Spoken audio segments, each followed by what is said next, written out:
Olá! As cotas raciais são um modelo de ação afirmativa, implantado em alguns países para amenizar as desigualdades sociais. Em 1960, foi a primeira vez que essa medida foi tomada nos Estados Unidos. Para diminuir as diferenças entre brancos e negros, o sistema de cotas raciais no Brasil não beneficia apenas negros. Um exemplo é que nas instituições públicas da região norte é comum a reserva de vagas ou empregos para indígenas. Algumas universidades também destinam parte de suas vagas para candidatos pardos. Mas por que essa distinção? Por que uns precisam de cotas para entrar em uma universidade? O checkmate recebe o presidente nacional do Movimento dos 100 Universidades, MSU, Sérgio José Custódio, um dos criadores do ProUni, formado pela Unicamp em Ciências Econômicas. Obrigada pela sua participação. Em 2000, o sistema de cotas no Brasil ganhou visibilidade por causa da determinação do MEC. Mas só em 2004, a primeira instituição, a Universidade de Brasília, adotou o sistema de cotas. Por que houve essa necessidade de separar as raças? Bom, a questão das raças, ela remete à história do país. E ela é uma história muito dolorida. O Brasil, por 350 anos da sua história, teve a escravidão. E quem foi o escravo foi o indígena e foi o negro vindo da África. Recentemente, no porto do Rio de Janeiro, descobriu-se que era um dos maiores portos de entrada de escravos trazidos da África. Descobriu-se ali, em escavações arqueológicas, e uma série de documentos históricos que comprovam essa tragédia. Então a televisão, a mídia mundial enfoca muito a questão judaica por conta do nazismo, que eu acho que foi o momento ápice da violência simbólica racial no mundo. Mas a história do Brasil com a questão da escravidão, com o negro, é uma história de contas ainda não acertadas. Qual o critério usado para a separação dos negros, pardos e indígenas? A política de ações afirmativas no Brasil, ela é como se fosse um rio, onde vários pequenos riachos convergem. Então, ela é uma política que está em debate hoje no Senado Federal, através do projeto de lei PLC 180 de 2008, que foi aprovado na Câmara dos Deputados depois de 10 anos. Então, ela reserva a vaga para 50% das pessoas que vêm, para quem vem da escola pública. E dentro desse percentual, respeita a proporção de negros e indígenas. O critério de negro no Brasil é aquele que é clássico no país, que é o do IBGE.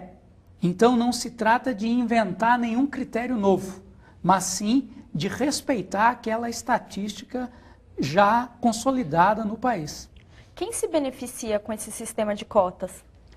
Eu diria para você, meio que marotamente devolvendo a pergunta, a cota que mais beneficia hoje gente no Brasil é a cota para brancos oriundos de instituições privadas, quem estudou na escola privada e rico. Essa é a cota real, que mesmo que não seja lei, é aquela que se vê nas principais carreiras dos principais cursos, particularmente das universidades públicas. Não é? Então, o que se quer mudar é quebrar essa cota do privilégio, que é uma cota instituída pelas elites no país, que é como um funil, né, que só chega na universidade, nas principais carreiras, aqueles mais brancos que puderam, no geral, filho de papai e mamãe, todos somos filhos de papai e mamãe, mas filhinhos de papai, como o povo diz, não é? E que conseguiram, à custa de privilégios, não é? Frequentar as universidades públicas que são pagas com o imposto de todo mundo. Quantas vagas as universidades disponibilizam para os cotistas? Olha, hoje, cerca de 80 universidades disponibilizam sistemas de ações afirmativas no país, não é? Isso é muito pouco.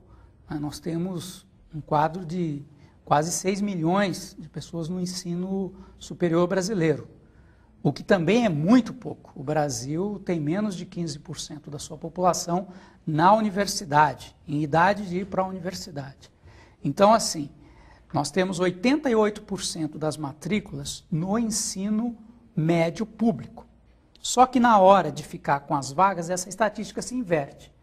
Não é 25% das vagas, no geral, nas principais universidades públicas, ficam com quem vem da escola pública e 75% ficam para aqueles que puderam pagar ou cursinhos muito caros ou escolas privadas também de padrão muito caro, fora do padrão de renda do país. A novidade na história do Brasil bonita é que o ProUni, que é o maior sistema de cotas na história mundial, é um sistema de ações afirmativas, não é, que reserva vaga para a escola pública, respeita o negro, respeita o indígena, não é? Colocou quase 1 milhão, fruto de muitas lutas, mais de 10 anos de lutas, colocou quase 1 milhão, mais de 1 milhão já, né, de pessoas da periferia na universidade, de oriundos da escola pública. Além das vagas, existem as bonificações. Explique como elas são aplicadas aos bolsistas. Olha, a questão do bônus, é isso que você está falando? Isso, das bonificações. Então, o estado de São Paulo, ele é um estado muito conservador em diversos aspectos. Para você ter uma ideia, o estado de São Paulo foi o último estado a acabar com a escravidão. Não é? Bônus é uma ideia paulista para fazer de conta que está resolvendo o problema do acesso do pobre, do negro, do indígena, da escola pública, na universidade pública, que é custeada com o imposto de todos os cidadãos. Você compra um produto, você paga o ICMS, ele reverte, ele é a fonte da verba da Universidade Paulista. Então, o projeto de bônus, ele é uma ação meio que para não dizer que não se está fazendo nada. Mas qualquer passeio pela Universidade de São Paulo, por exemplo, você vai perceber, pelo perfil social da universidade, que ele um pouco que destoa do perfil social presente, por exemplo, na escola pública. O sistema de cotas, ele surgiu também como um benefício àqueles que não podem pagar o ensino superior. Mas esse sistema favorece os negros e os pardos. Por que não protegem os brancos? Quer dizer, de todos os brancos que têm condições financeiras para bancar uma faculdade. Olha, os brancos, os negros, os pardos, eles estão dentro do sistema. Não há um processo de exclusão do branco. A política pública de ação afirmativa que se quer instituir através do projeto de lei 180, que está no Senado Federal parado há 3 anos, ela é uma lei que contempla os brancos pobres, os negros, os indígenas. Não há uma situação de exclusão. O que há é a exclusão que existe hoje, é que ela é dolorida. Não é? Nós temos 4 milhões de pessoas que fizeram o último Enem, mais até um pouco do que isso. Quantas vagas existiam? Não é? E quem tomou conta dessas vagas? Então, esses dados objetivos precisam ser percebidos. Agora, outro dado muito forte é que o Brasil passa por uma mudança social intensa, percebida por várias pesquisas, por vários ensaístas, vários estudiosos da cruel distribuição de renda e desigualdade social brasileira. Veja bem, hoje existe pode-se dizer assim, uma nova classe média no país. Essa nova classe média, ela engloba, com certeza, a galera do ProUni. Então, a educação, o acesso à universidade, a política de cotas, as cotas raciais, as ações afirmativas, elas tornam mais coesa a sociedade brasileira. Então, ela é um antídoto contra a desigualdade, não é? Então, veja bem, hoje não há como o país avançar na sua inclusão social se ele não tiver políticas sociais direcionadas para o público-alvo, que é quem mais precisa. Precisa de direitos, precisa de exercer essa cidadania. Você acredita que as cotas são uma maneira provisória de resolver questões voltadas à defasagem do ensino público? Por quê? As cotas, elas são uma questão de oportunidades iguais. Antes de tudo, as questões relativas à qualidade da educação, elas variam. A gente não pode dizer que a escola pública não tem qualidade no atacado. Há casos e casos. As situações de escolas públicas e as situações individuais, no campo micro, de pessoas que, mesmo com todas as dificuldades, superaram essas dificuldades. Agora, o que as cotas traz de diferente é a questão da motivação, é do destino. Porque se a pessoa sabe que ela, ali na frente, vai ter a oportunidade de concorrer em pé de igualdade, através do Enem, para acessar a universidade, e não vai ser um fusquinha concorrendo com uma Ferrari, então o que acontece? Automaticamente, assim como aconteceu no ProUni, há uma disseminação de uma cultura de estudar mais, de ir para a universidade, porque aquilo vai estar ao alcance da pessoa, ao alcance da família.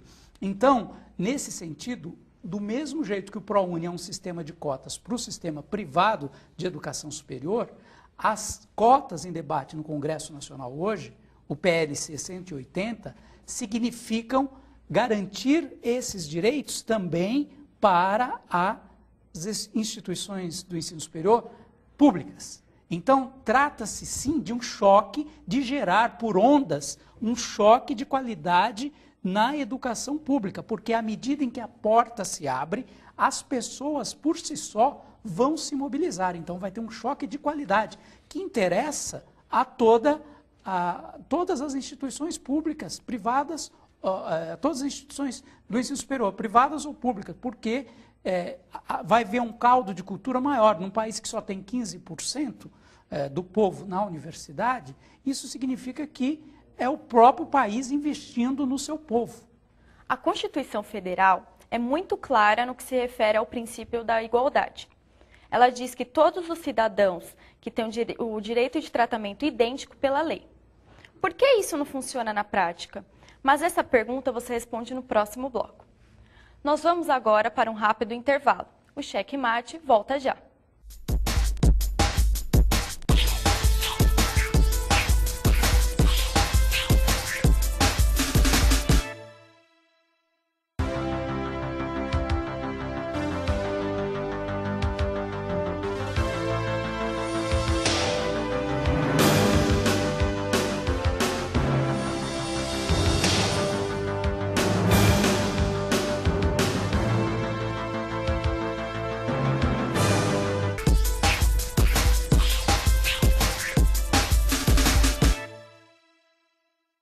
O Cheque Mate está de volta e hoje conversamos com o presidente nacional do Movimento Sem Universidades, Sérgio José Custódio.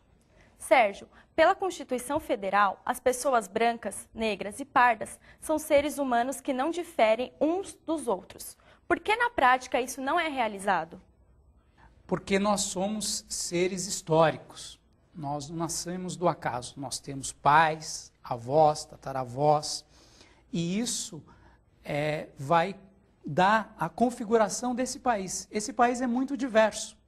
Então, não integrar, não dar direitos, não tratar de fato, e não só na letra da lei, todos os cidadãos como iguais, é um mal da história do Brasil por conta das elites que sempre souberam organizar os seus privilégios e defender a ferro e fogo, com escravidão, com falta de política social, com falta de política educacional.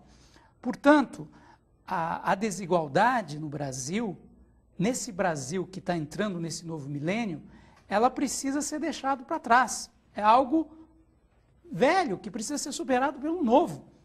E esse novo passa por encarar, que o Estado brasileiro encare esses homens, essas mulheres que são vítimas dessa desigualdade e decida apostar neles. Olha, o Brasil é para vocês, o Brasil é para todo mundo. Vai ter Copa do Mundo, vai ter Olimpíada e vai ter direito de todo mundo ir para a universidade. Não vai ficar só a galera da geral assistindo o desfile de meia dúzia de bacanas. Olha, nós somos 100 milhões, se formos computar a nossa força social real no país. A classe média nova alargada representa 100 milhões de pessoas. Eu diria para você que ninguém segura a força social dessa gente, nenhum político, nenhum privilegiado.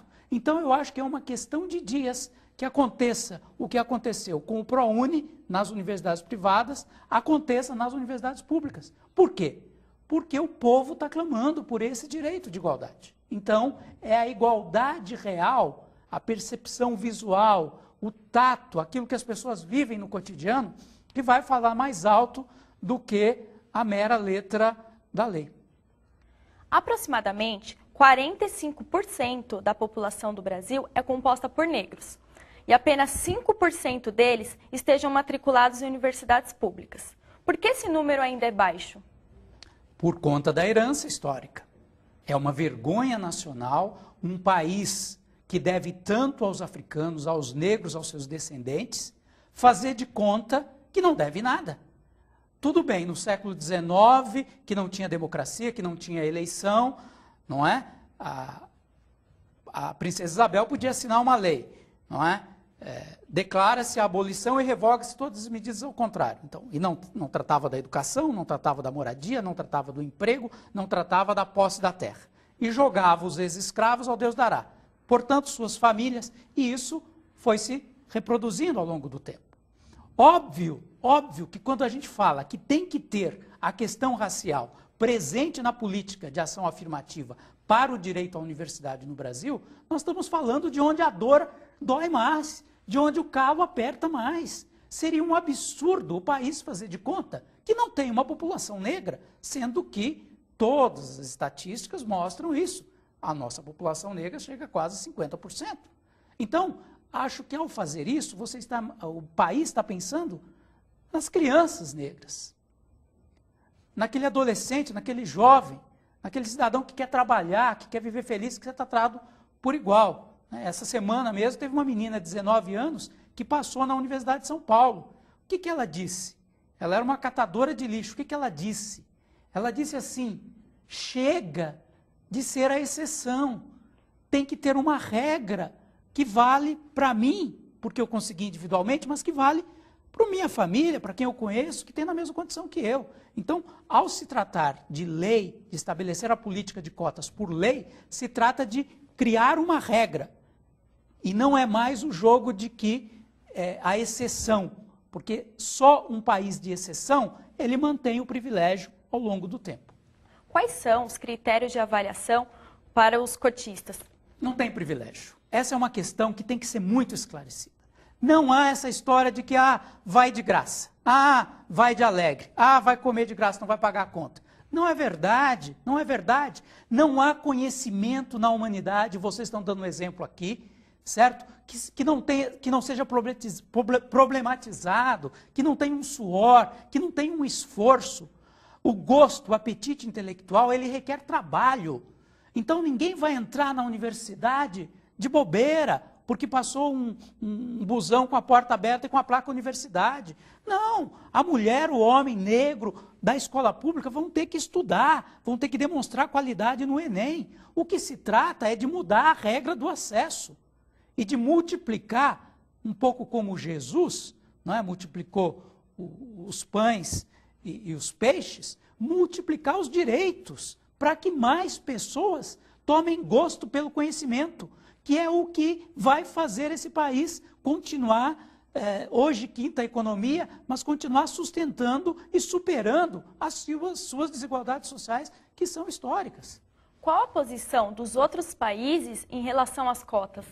Olha, o Brasil, em 2001, quando teve em Durban, por conta da eleição do Nelson Mandela, que é um símbolo da luta negra mundial, por conta do apartheid na África do Sul, então teve um encontro contra a intolerância, o racismo e as desigualdades correlatas.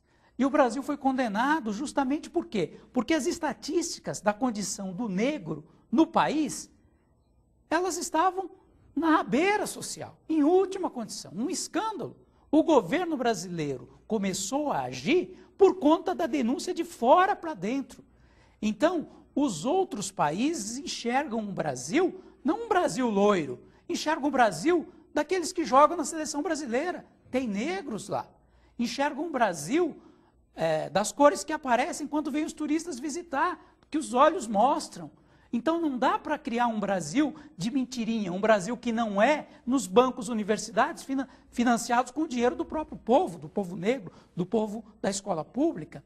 Portanto, o estrangeiro hoje, que tem o Brasil como novidade por conta da mudança social que está acontecendo no Brasil, espera que o Brasil continue nesse rumo, supere a desigualdade. Ora, para o estrangeiro, o clássico é que o Brasil foi considerado o país do futuro, não é? E parece que esse futuro tem que chegar. Eu acho que a política de cotas, ela faz esse futuro vir mais rápido, não temos que esperar mais 500 anos. Como é feita essa fiscalização? Quem cuida disso? Eu acho que a fiscalização de quem tem as cotas hoje do privilégio, ela precisaria de uma boa olhada. Mas eu acho também que as políticas como o ProUni, elas dão certo. E aquela estatística de gente que tenta burlar, isso faz parte da condição humana. Então, sempre você vai ter, em qualquer política, em qualquer situação, mesmo na família, alguém, um ou outro, vai achar que é muito sabido e vai querer burlar.